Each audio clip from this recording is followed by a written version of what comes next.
नमस्कार मित्रों, कैसे हो। मैं नंदू सिंह आपके लोकप्रिय चैनल में आपका स्वागत करता हूं। जैसा कि हम शिक्षण विधियां पढ़ रहे थे और शिक्षण विधियों के हम पार्ट 4 पढ़ चुके, आज चौथा पार्ट पढ़ेंगे। पहले पार्ट 3 पढ़ चुके हैं। आज चौथा पार्ट होगा प्रयोजना विधि यानी प्रोजेक्ट मेथड।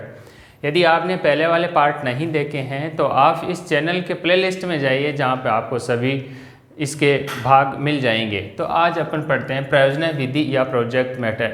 चाहे आप टीचर भर्ती रीट हो, केवीएस हो या अन्य कोई टीचर भर्ती हो, सभी के अंदर शिक्षण विधियों से संबंधित कोई न कोई सवाल अवश्य पूछा जाता है और प्रयोजना विधि तो वैसे ही बहुत ही महत्वपूर्ण है। तो आइए हम बात करते हैं प्रयोजना विधि या इसी को अपन कह सकते हैं प्रोजेक्ट मेथड। प्रोजेक्ट मेथड या प्रयोजना विधि। तो अपन सबसे पहले बात करते हैं कि प्रयोजना शब्द का या प्रोजेक्ट का सबसे पहले प्रयोग किसने किया था। तो अपन यह बात करेंगे प्रोजेक्ट या प्रयोजना का सबसे पहले जो प्रयोग किया था, इस शब्द का सर्वप्रथम प्रयोग आपको पूछा जाए कि प्रयोजना शब्द का सबसे पहले प्रयोग किसने किया था, तो आपको याद रखना है रिचार्ड। क्या याद रखना है? रिचार्ड ने सबसे पहले प्रयोजना शब्द का प्रयोग किया था। यदि इस विधि के बारे में पूछा जाए कि इस विधि का प्रवर्तक कौन है, यानी विकास किसने किया, सबसे ज़्यादा पूछे जाने वाला सवाल यही है और ये महत्वपूर्ण सवाल है कि प्रवर्तक कौन है या इसका विकास किसने किया। तो आपको याद रखना है W.H. किलपैट्रिक। यह महत्वपूर्ण है काफ़ी। W.H. Kilpatrick, William Henry Kilpatrick. और ये मित्रों अमेरिका के रहने वाले थे। किलपैट्रिक अमेरिकन थे। और यदि पूछा जाए कि प्रयोजना विधि को पूर्ण किसने किया था, तो यदि पूर्ण करने का पूछा जाए आपको, पूर्ण करने वाला या पूरा करने वाला, तो वो स्टीवेंसन था। लेकिन सबसे महत्वपूर्ण यहाँ पर प्रवर्तक ही होगा। और ये पूछा जाए कि ये विधि किसके सिद्धांत पर आधारित है, तो आपको ध्यान रखना है ये विधि यदि किस सिद्धांत के ऊपर आधारित है, किसके ऊपर आधारित है, तो आपको याद रखना है एक शिक्षा शास्त्री थे जॉन डीवी शिक्षा शास्त्री थे। और ये इसी का एक सिद्धांत था व्यवहारवाद या प्रयोगवाद। इसी के ऊपर ये शिक्षण विधि आधारित है। एक योजना के माध्यम से इसमें पढ़ाया जाता है। और डीवी का शिष्य था, डीवी के शिष्य का नाम था किलपैट्रिक, यानी किलपैट्रिक के गुरु का क्या नाम था? डीवी था। तो और मेन जो इसमें पूछा जाने वाला सवाल होगा कि प्रवर्तक, ज़्यादातर प्रवर्तक ही पूछा जाता है कि प्रयोजना विधि या प्रोजेक्ट मेथड का प्रवर्तक कौन है, तो आपको याद रखना है किलपैट्रिक। अपन इसके बारे में, ये प्रयोजना विधि क्या है, ये अपन ने कुछ बेसिक तथ्य के ऊपर आधारित बातें पढ़ी। अब अपन इसके बारे में जो अवधारणात्मक बातें हैं, कंसेप्ट टाइप की बातें हैं, उनके बारे में बात करते हैं। तो मित्रों इसके नाम से लगता है कि प्रयोजना यानी एक योजना के माध्यम से पढ़ना। तो प्रोजेक्ट मेथड में क्या होता है कि एक योजना के माध्यम से छात्र स्वयं पढ़ता है। जैसे अपन एक बात करेंगे कि एक छात्र है और उसको कोई न कोई योजना दे दी जाती है और शिक्षक उसके ऊपर एक परामर्श का या मॉनिटरिंग का कार्य करता है और उसके आधार पर जो जो प्रयोजना के स्टेप चलते हैं उनके ऊपर भी बात करेंगे। लेकिन प्रयोजना विधि की क्या विशेषता है ये बात करते हैं कि सबसे बड़ी बात तो ये है कि प्रयोजना विधि में छात्र स्वयं करके सीखता है। ये इसकी महत्वपूर्ण बात है मित्रों, छात्र स्वयं करके सीखता है। और जहाँ स्वयं करके सीखता है तो उसमें ज़्यादा छात्र सीखेगा, रटने की प्रवृत्ति कम होगी, व्यवहारवाद पर आधारित होगा, उपयोगिता होगी, स्वतंत्रता होगी और बच्चे को काफ़ी अनुभव भी होगा। तो छात्र स्वयं करके सीखता है। इसी प्रयोजना विधि के बात कर रहे हैं अपन। इसी में अपन ये बात करते हैं कि छात्र को अनुभव होता है, क्योंकि जब स्वयं कार्य करेगा तो अनुभव ज़्यादा होगा। अपन इसी विधि को कहेंगे learning by doing, learning by doing, क्योंकि छात्र स्वयं करके सीखता है। अपन इसके बारे में आगे बात करते हैं, प्रयोजन विधि के बारे में। और जो स्वयं करके जब कोई सीखता है तो निश्चित रूप से वो मनोवैज्ञानिक विधि होगी, क्योंकि उसके द्वारा सीखा हुआ ज्ञान है वो ज्ञान स्थायी होगा और उसमें मानसिक विकास भी होगा। तो अपन कह सकते हैं कि प्रयोजन विधि में रटने का महत्व नहीं है, यानी रटने पर बल नहीं, रटने पर बल नहीं, रटने का नाम नहीं है इसमें। तो एक ये अच्छी बात है कि रटने पर इस पर बल नहीं दिया जाता है। इसी विधि के बारे में अपन बात करेंगे। ये व्यवहारवाद पर आधारित है, व्यवहारवाद पर आधारित, ठीक है। दूसरा, छात्र स्वयं कार्य करता है। देखिए, छात्र स्वयं कार्य करता है तो शिक्षक की भूमिका क्या रहती है, एक परामर्शदाता की भूमिका में रहता है। तो शिक्षक परामर्श देता है, परामर्श देता है, शिक्षक का काम होता है परामर्श देना। तो छात्र और शिक्षक दोनों में क्या होगा, समन्वय होगा। शिक्षक उसकी मॉनिटरिंग करेंगे, सुपरविजन करेंगे और छात्र काम करेगा, तो दोनों में क्या होगा, समन्वय। तो अपन कहेंगे छात्र शिक्षक में क्या होगा, छात्र शिक्षक में समन्वय की भावना, यानी मिलजुल करके काम करने की भावना होगी छात्र और शिक्षक में। इसी प्रकार से ये मनोवैज्ञानिक विधि है, मनोवैज्ञानिक विधि,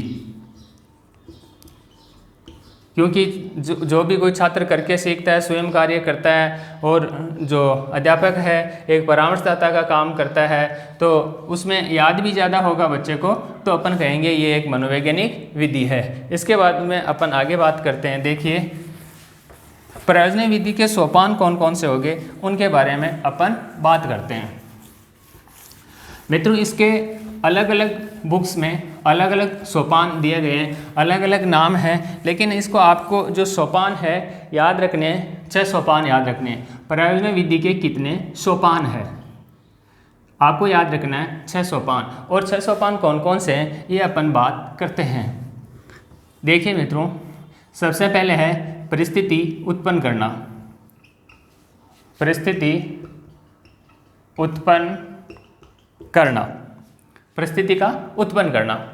अब ये कैसे, जैसे मान लो कि विद्यालय में बाग लगाना है, तो बच्चे को अपन डायरेक्ट थोड़ी बोलेंगे, सीधा थोड़ी बोलेंगे कि चलो विद्यालय में बाग लगाएं। तो अपन क्या करेंगे कि सबसे पहले बच्चों को आसपास के कहीं जो बाग लगा हुआ है, गार्डन लगा हुआ है, उसमें घूमने के लिए ले जाएंगे और वहाँ घूमने ले जाएंगे। बच्चे को काफ़ी अच्छा लगेगा तो अपन पूछेंगे कि बच्चों कैसा लगा। एक शिक्षक पूछेगा बच्चों कैसा लगा, तो सभी बच्चे बोलेंगे करीब करीब कि हमें बहुत अच्छा लगा। तो फिर शिक्षक उनके सामने बोलेगा कि चलो अपने भी विद्यालय में कुछ खाली जगह पड़ी है, वहाँ अपन क्या बाग लगा लें क्या। तो बच्चे बोलेंगे हाँ, यानी वातावरण का निर्माण करना, जो हमने योजना का काम करना है उसके लिए हमें परिस्थिति उत्पन्न करना या वातावरण का निर्माण करना। दूसरा है योजना का चयन करना। उसके बाद में होगा योजना का चयन करना। अपन उस योजना का चयन कर लेंगे, उसके क्या क्या उद्देश्य होंगे, उसके उद्देश्यों की भी अपन बात कर लेंगे यहीं पे। तीसरे सोपान की बात करेंगे, योजना का नियोजन, नियोजन या कार्यक्रम करना, कार्यक्रम बनाना, प्लान बनाना कि अपन जैसे मान लो बाग लगाने का काम कर रहे हैं तो उसके लिए कितने पावड़े, गेंती, कितना फीट लंबाई, कितने फीट चौड़ाई, उसके लिए क्या क्या सामान चाहिए, कितने ग्रुपों में छात्रों को बांटना है, किस प्रकार से ये कार्य करना है, किस प्रकार से इस कार्य को अंतिम रूप देना है, ये सब हम चर्चा योजना का नियोजन या कार्यक्रम में करेंगे। उसके बाद में है चौथा नंबर योजना का मूल्यांकन करना, मूल्यांकन करना। सॉरी योजना का नियोजन, योजना का क्रियान्वयन करना, योजना का क्रियान्वयन करना। जो चौथी नंबर की बात होगी, जब हमने प्लान बना लिया क्या क्या सामान चाहिए, कितना लंबा बाग लगाना है, कैसा क्या करना है, तो अब अपन काम शुरू कर देंगे। योजना का क्रियान्वयन करना, वर्किंग, यहीं पे अपन वर्किंग शुरू कर देंगे। काम अपना प्रोसेस के ऊपर आ गया। अब हमने क्या कर दिया, क्रियान्वयन का मतलब हमने बाग लगाना शुरू कर दिया यहीं पे। तो योजना का क्रियान्वयन करना, यहाँ पर अपन बाग लगाना शुरू कर देंगे। और 5 नंबर पे जो हमने कार्य कर लिया है, यानी हमने बाग लगाने की, गार्डन लगाने की जो योजना बनाई थी उसका कार्य कर लिया है। कार्य करने के बाद में आपको पता है उसका मूल्यांकन किया जाता है। तो 5 नंबर होगा योजना का मूल्यांकन करना, योजना का मूल्यांकन करना।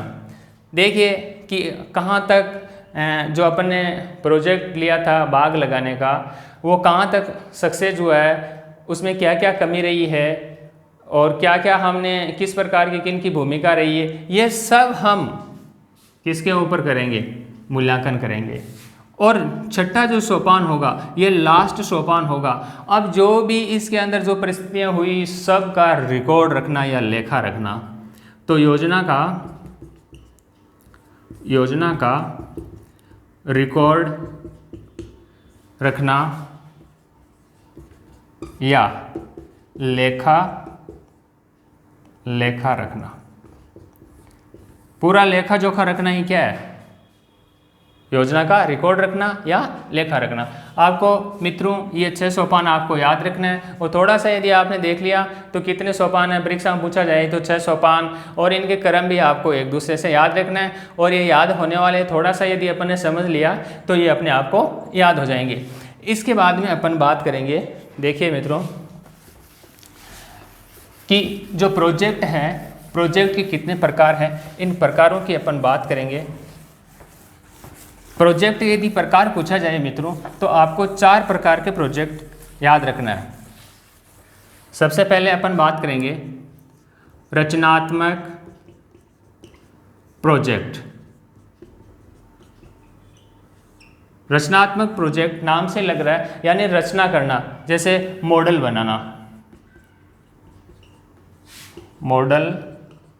बनाना, दूसरी अपन बात करेंगे कलात्मक प्रोजेक्ट। देखिए यहाँ एक शब्द आ रहा है कलात्मक प्रोजेक्ट, यानी कला से संबंधित काम करना, यानी एक आनंद वाला काम।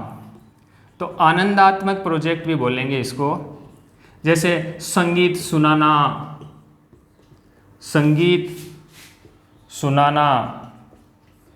कहानियाँ सुनाना, आनंदायनी जो भी चीज़ें हैं, कहानियाँ सुनाना, संगीत सुनाना। इसी प्रकार से अपन तीसरे प्रोजेक्ट की बात करेंगे, समस्यात्मक प्रोजेक्ट। छात्रों को ऐसा प्रोजेक्ट देंगे जिससे उनके सामने समस्याएं क्रिएट हो, क्योंकि जब समस्यात्मक प्रोजेक्ट के अंदर बौद्धिक क्रियाएं करना पड़ेगा उसको, जैसे ज्वार भाटा है, कैसे आता है, क्या है, क्यों आता है, इस प्रकार के सवाल देना। तो उससे क्या होगा, जैसे इसमें बौद्धिक क्रियाएं होगी, बौद्धिक क्रियाएं। चौथे प्रोजेक्ट की बात करते हैं अभ्यासात्मक प्रोजेक्ट। अभ्यासात्मक प्रोजेक्ट में क्या है, प्रैक्टिस करने के लिए दी जाएगी, अभ्यास करने के लिए, जैसे मानचित्र भरना, बच्चे को नक्शा दे दिया और उसको भरने के लिए कहना। तो ये प्रोजेक्ट के प्रकार पूछा जाए आपको, तो आपको मित्रों प्रोजेक्ट के प्रकार कितने याद रखने हैं, प्रोजेक्ट के प्रकार 4। यदि इसी प्रकार से प्रोजेक्ट के सोपान पूछा जाए तो आपको कितने याद रखने हैं, 6। अब अपन सिद्धांतों की बात करेंगे। प्रयोजन विधि के सिद्धांत क्या है, कौन कौन से सिद्धांतों पर प्रयोजन विधि काम करती है। मित्रों अभी हमने प्रयोजन विधि के अंदर कुछ सोपानों की बात की, वो सोपानों वाले और जो अपन ने इसके पहले इसकी विशेषताएं जो पढ़ी थी वहीं से ये सिद्धांत निकल के आएंगे। जैसे मान लीजिए कि बच्चा इस विधि में क्या करता है, स्वयं कार्य करता है, तो स्वतंत्रता पूर्वक कार्य करता है, तो स्वतंत्रता का सिद्धांत। अच्छा, प्रोजेक्ट कैसे लेता है, जो जीवन उपयोगी हो, क्योंकि अनुपयोगी के ऊपर कोई प्रोजेक्ट बनाना नहीं चाहेगा। तो दूसरा होगा उपयोगिता का सिद्धांत। उपयोगिता, अच्छा बच्चा स्वयं कार्य करता है तो उसे जो कार्य करेगा उसे अनुभव जरूर होगा, तो अनुभवशीलता का सिद्धांत। इसी प्रकार से ये सब मिलजुल के काम करते हैं, समन्वय की भावना होती है, तो समन्वय का सिद्धांत, या अपन इसको यूँ भी कह सकते हैं सामाजिकता की भावना या व्यवहारिकता की भावना। तो सामाजिकता, व्यवहारिकता, ये सब इन सिद्धांतों के ऊपर प्रयोजन विधि के अंदर काम किया जाता है। अब अपन बात करेंगे इसके नियमों की, कि प्रयोजन विधि के कौन कौन से नियम हैं, किन किन नियमों के ऊपर प्रयोजन विधि कार्य करती है, इन नियमों की अपन बात करते हैं। देखिए नियम, आपने थॉर्नडाइक का नाम सुना होगा, जो थॉर्नडाइक के नियम है वही यहाँ पर लागू होंगे। देखिए अभ्यास का नियम, थॉर्नडाइक ने दो प्रकार के नियम दिए थे, एक तो मुख्य नियम था, दूसरा गौण नियम था। तो अपन मुख्य नियम की बात करेंगे। अभ्यास का नियम, इसके अंदर अभ्यास, क्योंकि छात्र जब स्वयं कार्य करेगा तो निश्चित रूप से क्या होगा, अभ्यास होगा। दूसरा तत्परता का नियम, दूसरा होगा तत्पर, यानी अपन तत्पर रह के, एक्टिव रह के, क्रियाशील रह कर के कोई काम करते हैं और दिमाग को भी यदि उसी प्रकार से एक्टिव रखते हैं तो वो चीज़ अपने को क्या होती है, जल्दी याद होती है। तीसरा है प्रभाव का नियम, उसका परिणाम कैसा आता है, उसके परिणाम का अपन क्या असर पड़ता है, उससे भी सीखने को मिलता है। तो जब अपन बात की थी एक गार्डन लगाने की, उसमें किस प्रकार से अपन ने अभ्यास किया, तत्पर रहे और क्या उसका परिणाम आया, इन सब नियमों से अपने को सीखने के लिए मिला था। अब बात करते हैं सूत्रों की। मित्रों, आपको प्रयोजन विधि में दो सूत्र याद रखने हैं, और वो दो सूत्र कौन कौन से हैं ये अपन बात करते हैं। एक याद रखना है आपको, ज्ञात से अज्ञात की ओर, ज्ञात से अज्ञात की ओर, और दूसरा याद रखना है स्थूल से सूक्ष्म की ओर, स्थूल से सूक्ष्म की ओर। ये कैसे, ये देखिए कि हमने जब एक बाग लगाने का कार्य किया था, छात्रों ने जो बाग लगाने का कार्य किया था, उसमें देखिए वो ज्ञात से शुरू हुआ था। उसके सामने क्या क्या चीज़ें चाहिए, किस प्रकार का नाप चाहिए, और कुछ चीज़ें ऐसी थी जो अपने को पता ही नहीं था, वो अज्ञात बातें भी हमने सीखी है। दूसरा है स्थूल से सूक्ष्म, यानी प्रमुख जो मुख्य बातें थी वो अपन ने पहले ली है, लेकिन कुछ सूक्ष्म बातें भी हमें सीखने के लिए मिली थी। तो ये सिद्धांत हुए, ये नियम हुए, सूत्र हुए। अब जो प्रयोजन विधि के किस ने क्या परिभाषाएं दिए, उन परिभाषाओं की भी अपन बात करते हैं। देखिए मित्रों, सबसे पहले अपन बात करते हैं स्टीवेंसन। स्टीवेंसन ने क्या परिभाषा दी थी, वो देखिए कि प्रयोजना एक समस्यामूलक कार्य है, समस्यामूलक कार्य है जो स्वाभाविक वातावरण में पूरा किया जाता है। देखिए स्टीवेंसन ने क्या कहा था कि प्रयोजन एक समस्यामूलक कार्य है जो स्वाभाविक वातावरण में पूरा किया जाता है। तो अपन इसको याद रखना है। देख, स्वाभाविक स्टीवेंसन यहाँ आधा से आ रहा है, यहाँ आधा से आ रहा है, स्वाभाविक वातावरण, स्वाभाविक स्टीवेंसन। इस प्रकार से अपन एक या दो बार इसको देख लेंगे तो ये याद हो जाएगा। इसी प्रकार से एक स्वयं जो प्रयोजन विधि का प्रवर्तक था किलपैट्रिक, उसने एक डेफिनेशन दी है, उसकी देखिए।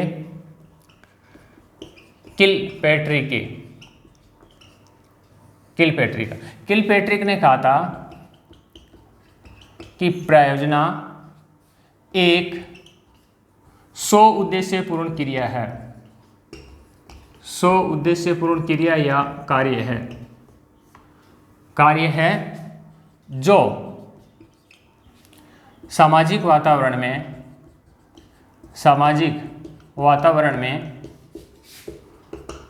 पूर्ण लगन के साथ पूरा किया जाता है, पूर्ण लगन के साथ पूरा किया जाता है,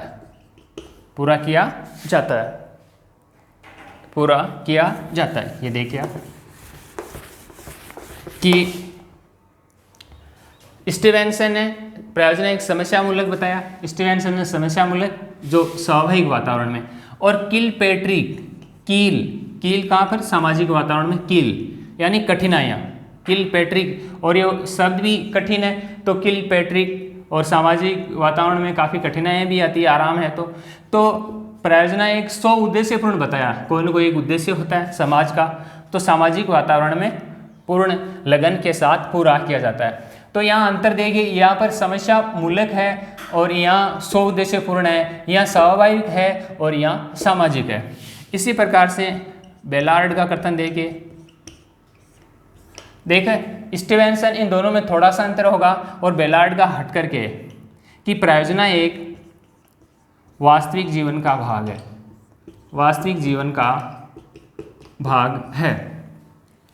तो बेल आपको याद रखें, बेल देखो, एक अपन जो पशु भी होता है, एक बैल घंटी को भी कहते हैं, तो अपन याद रख लेंगे बैल यानी घंटी एक जीवन का, वास्तविक जीवन का भाग है जो हमें हर जगह से अलर्ट करती है, जगाती है हमें। तो बैल यानी वास्तविक जीवन, घंटी एक वास्तविक जीवन का भाग है, हर प्रकार की घंटी रहती है, कहते हैं ना गले में घंटी। तो तीनों, एक डेफिनेशन, दो डेफिनेशन और तीन डेफिनेशन, यह आपकी प्रयोजना विधि पूरी हुई। इसमें देखो सवाल दो प्रकार के आते हैं, एक आते हैं तथ्य पर आधारित और एक आते हैं अवधारणात्मक यानी संप्रत्यय पर आधारित। तथ्य पर तो सीधा ही पूछ लेते हैं, जैसे प्रयोजना विधि का प्रवर्तक कौन है, लेकिन जो अवधारणात्मक सवाल आते हैं वो इस प्रकार से आते हैं कि हमें इसकी पूरी विशेषताओं को, इसके नियमों को, सिद्धांतों को समझने के बाद में ही वो हल होते हैं। तो ये कोऑपरेटिव भावना यानी सहकारिता की भावना पर आधारित है। तो इसी प्रकार से सवाल का जवाब देवें आप। मित्रों, ये आपको वीडियो कैसा लगा कमेंट करें, शेयर करें, सब्सक्राइब करें, साथ ही बेल आइकन दबाएं जिससे आपको नेक्स्ट वीडियो का नोटिफिकेशन मिलता रहे। Thank you for watching.